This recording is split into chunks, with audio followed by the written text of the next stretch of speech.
dans le Seigneur, je vous salue encore une fois au nom de notre Seigneur Jésus-Christ. Nous allons prier parce que la Bible dit que tout ce qui respire loue l'Éternel. C'est une grâce d'être en vie. Il faut que nous soyons reconnaissants par rapport à cela. Voilà pourquoi nous allons prier avant que nous puissions écouter la parole. Prions. Seigneur, nous te disons merci. Il n'y a pas deux jours qui se ressemblent devant toi. À chaque jour suffit sa peine.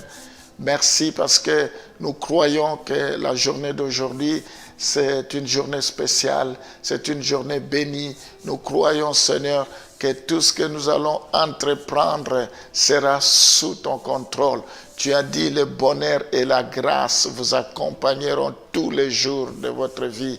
Tous les jours, nous croyons que le bonheur nous accompagne aujourd'hui. Seigneur, nous voulons que le ciel soit favorable.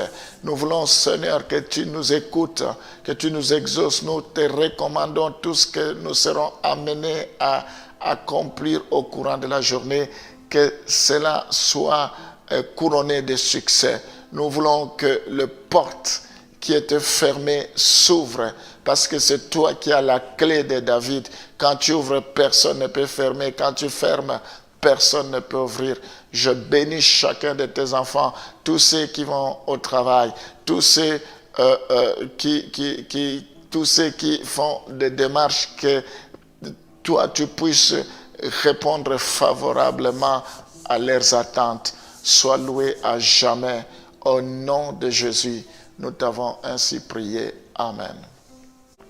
Bien-aimés, gloire au Seigneur, que Dieu vous bénisse. Nous continuons à parler de comment nous pouvons entendre la voix de Dieu, et nous parlerons de comment Dieu parle à l'homme. Donc nous étions en train de voir qu'il y a la voix de Dieu. Dieu parle, nous avons déjà parlé de cela. Ensuite, on a parlé de la voix de l'homme.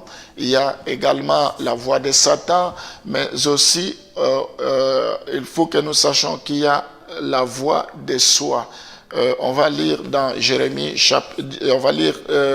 Luc chapitre 16, le verset 3. Nous devons savoir qu'il y a plusieurs types de voix. Il y a la voix de Dieu, il y a la voix de l'homme, il y a la voix de Satan, mais il y a aussi la voix de soi, notre propre voix, la voix de soi.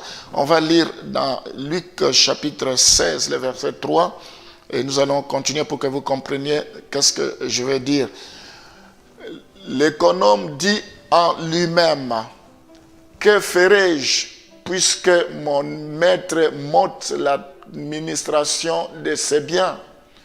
Travailler à la terre, je ne le puis, mendier, j'en ai honte. Donc ici, c'est quelqu'un à qui on avait confié l'administration, mais il en a abusé. Il y a eu un problème de mégestion. Il n'a pas fait les choses correctement. Et maintenant, le propriétaire des biens, il vient pour confisquer. Mais voilà, lui-même, il parlait à lui-même. Est-ce que je vais aller travailler, moi qui étais habitué à être un gérant? Est-ce que je vais mendier? Ça sera une honte. Ça, il parlait en lui-même. Des fois, nous confondons notre propre voix et la voix de Dieu. Donc ici, nous devons savoir qu'il y a aussi la voix de soi, que nous-mêmes nous pouvons parler. Une voix qui vient de nous, qui n'est pas forcément la voix de Dieu. Et nous devons faire attention. Des fois, il y a des voix qui viennent de nous et nous voulons présenter cela comme étant la voix de Dieu. Nous devons faire attention. Luc chapitre 18, le verset 14. Le verset 4 plutôt, il y a quelque chose. Donc la voix de soi est la voix de l'homme qui se parle à lui-même. Donc la voix de soi, ici nous la définissons comme étant la voix de l'homme qui se parle à lui-même. Vous pouvez consulter des exemples, c'est ce que nous sommes en train de voir. On va lire Luc 18, le verset 4. Pendant longtemps, il refusa, mais ensuite il dit en lui-même, quoique je ne craigne point Dieu et que je n'ai d'égard pour personne. Ici, il s'agit de juge. C'est la parabole de juge unique. Donc, ce juge ne voulait pas faire justice, rendre justice à la veuve qui demandait justice soit faite.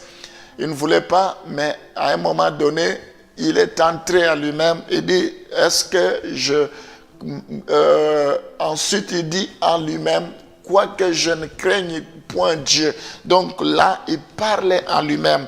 Donc c'est la voix de soi qui est la voix de l'homme qui se parle à lui-même. Donc ça, c'est un deuxième exemple parmi tant d'autres. On va lire également Jonas, chapitre 4, le verset 8.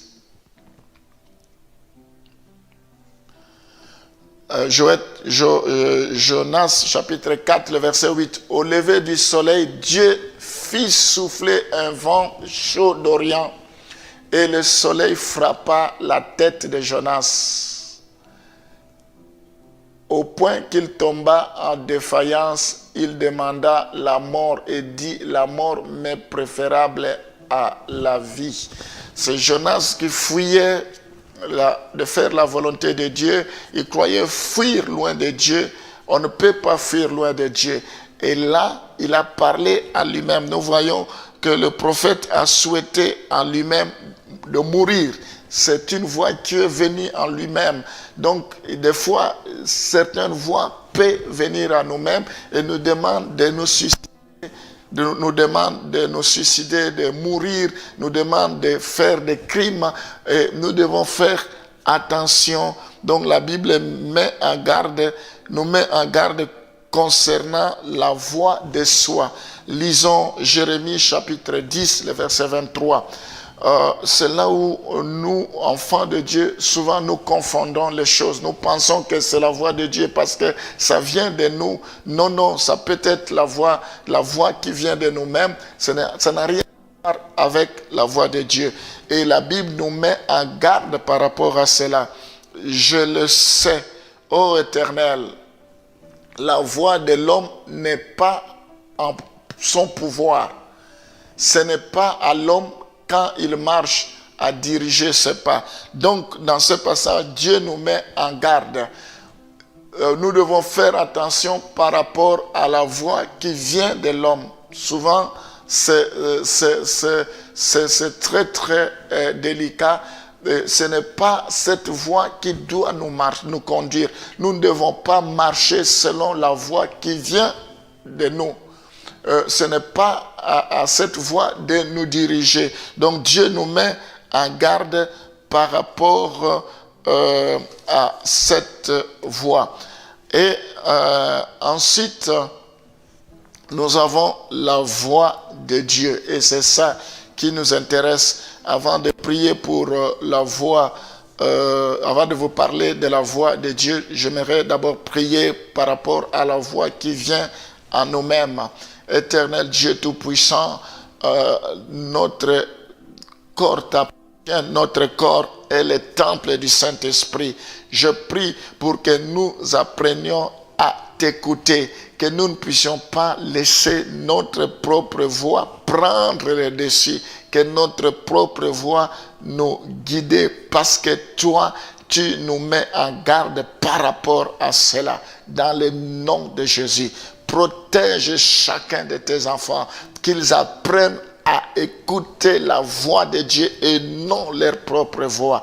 Au nom de Jésus, Seigneur, ta parole guérit, ta parole sauve, ta parole pour que tes enfants soient bénis. Je prie pour que tes enfants soient restaurés. Je prie pour que les écailles tombent de leurs yeux, que tes enfants soient délivrés, que tes enfants reçoivent le miracle venant de ta part. Au nom de Jésus, nous t'avons ainsi prié.